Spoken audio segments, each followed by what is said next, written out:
নতুন নতুন জায়গা দেখতে যাওয়া আমার সবসময়ের শখ। এবার প্রকৃতি, ইতিহাস আর সুন্দর কিছু জায়গা দেখার জন্য আমরা যাচ্ছি কুমিল্লা। সাথে থাকুন, আশা করি খারাপ লাগবে না।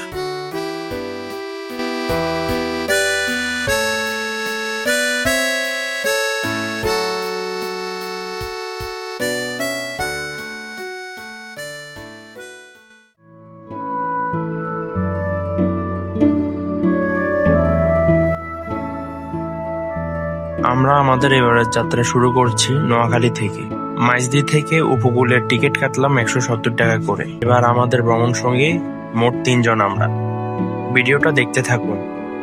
অন্যান্য জেলা থেকে কিভাবে আসবেন তা ভিডিওর মাঝখানে বলে দিব। প্রকৃতি দেখতে দেখতে আর বাতাস খেতে খেতে আমরা চলতে থাকি।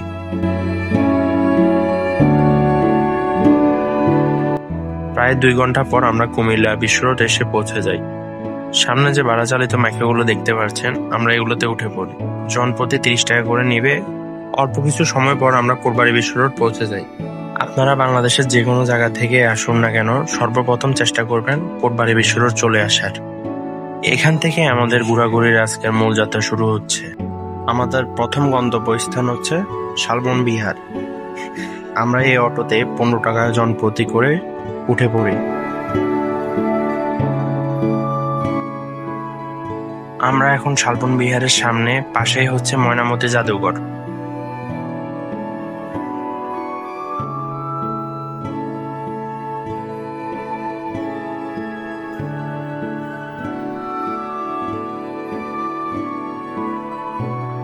টিকিট কাটার পর আমরা এখন ভিতরে চলে আসলাম।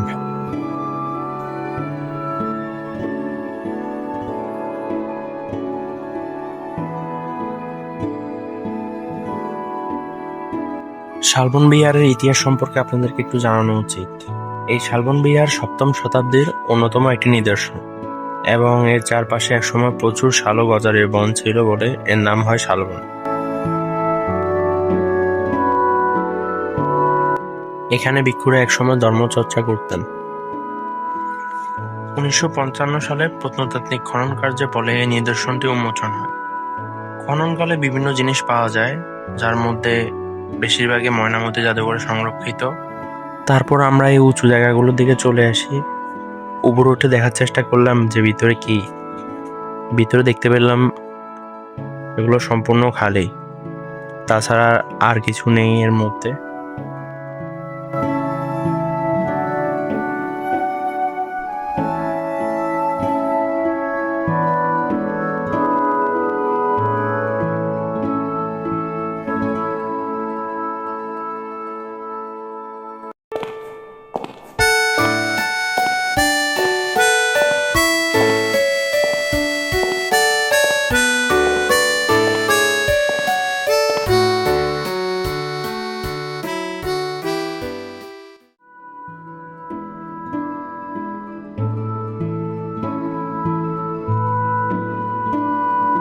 তো বিহারের ভিতর আমাদের যা দেখা ছিল তা মোটামুটি শেষ দেখা।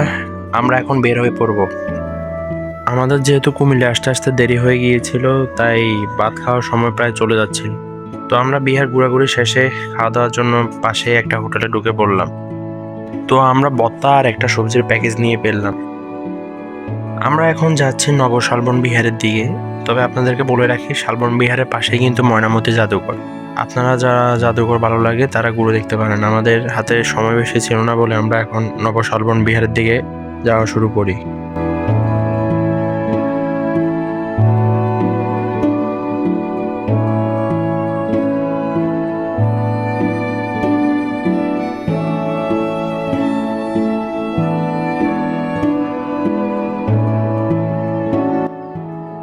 এই নব শালবন বিহারে ঢোকার ক্ষেত্রে আপনাদের টিকিট মূল্য পড়বে 20 টাকা করে। আমরা 20 টাকা দিয়ে টিকিট কেটে ভিতরে চলে আসি। চলুন এর ভিতরটা ঘুরতে ঘুরতে এর কিছু ইতিহাস আপনাদের মাঝে তুলে ধরি। 1995 সালের 8 September Bangladesh Buddhist cultural academy এই বিহারটি প্রতিষ্ঠা করে, যা মূলত বৌদ্ধ ভিক্ষু অনুসারীদের ধর্মচর্চার কেন্দ্র হিসেবে কাজ করেছিল।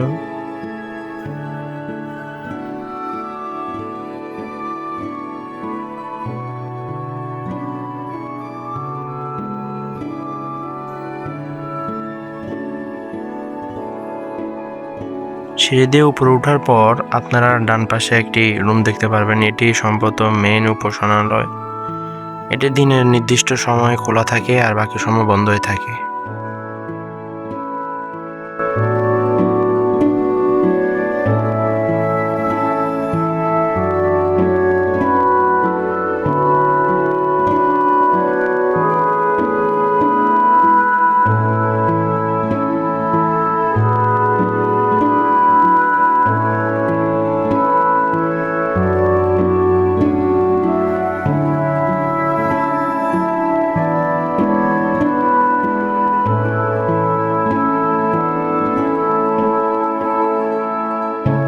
আপনারা উপরে যে এখন সোনালী বৌদ্ধ মূর্তিটি দেখতে পাচ্ছেন, সেটা হচ্ছে 2014 সালের 15ই আগস্ট থাইল্যান্ডের একটা বৌদ্ধ ফাউন্ডেশনের পক্ষ থেকে স্থাপন করা হয়।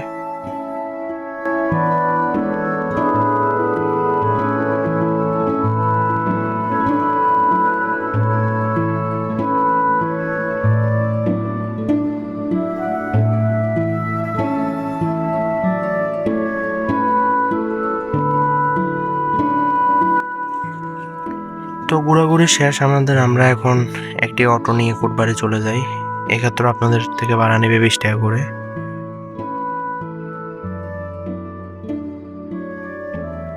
তারপর আমরা এই ছোট মাইক্রোতে উঠে পড়ি। আমরা এখন যাব নাজিরা বাজার চেক পয়েন্ট। ভাড়া নেবে 20 থেকে 30 টাকা করে এক একজন।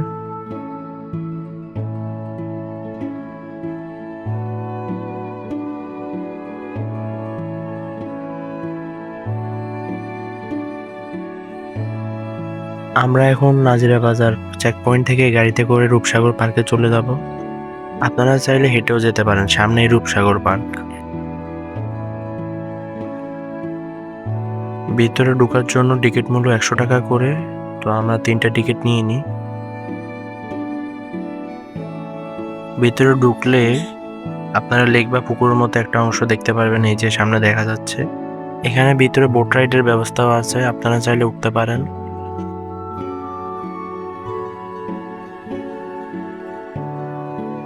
ও আপনাদেরকে একটা কথা বলে দিই, আজকে যেসব স্পটে ঘুরলাম সেসব স্পটগুলো কবে খোলা কবে বন্ধ তা আমি ডিসক্রিপশন বক্সে লিখে দেবো, আপনারা চাইলে দেখে নিতে পারেন।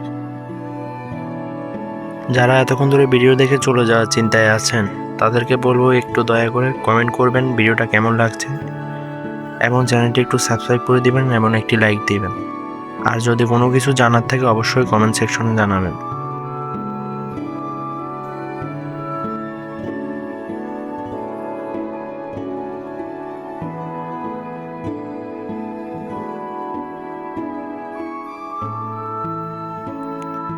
সামনের ডান পাশে যে বিল্ডিংটি দেখতে পাচ্ছেন এটি হচ্ছে মূলত একটি রেস্টুরেন্ট। আপনারা এদিকে চাইলে খাওয়া দাওয়া করতে পারবেন বা ছবি টবিও তুলতে পারবেন, কিন্তু আমাদের হাতে একটু সময় না থাকার কারণে আমরা এখন বের হয়ে যেতে হচ্ছে।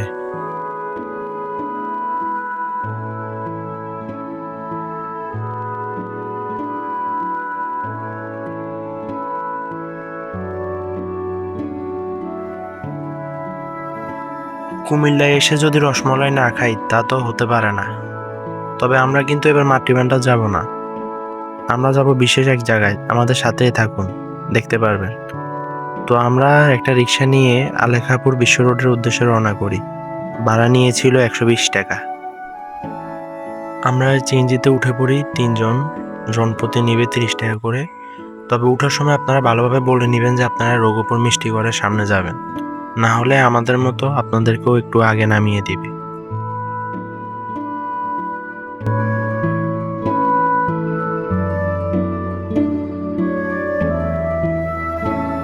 তো আমাদের মূলত মাতৃভান্ডার না যাওয়ার কারণ হচ্ছে ওটার অনেক খারাপ রিভিউ শুনেছি, তাই আমরা চিন্তা করলাম নতুন কিছু ট্রাই করা যায়।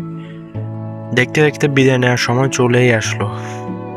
তো আমরা আবার কুমিল্লা বিশ্ব রোড থেকে উপকূলে উঠে পড়ি নোয়াখালীর উদ্দেশ্যে। ভিডিওটা কেমন লেগেছে অবশ্যই জানাবেন এবং চ্যানেলটি একটু সাবস্ক্রাইব করে দিবেন। কোনো কিছু জানার থাকলে অবশ্যই কমেন্ট সেকশনে জানাবেন।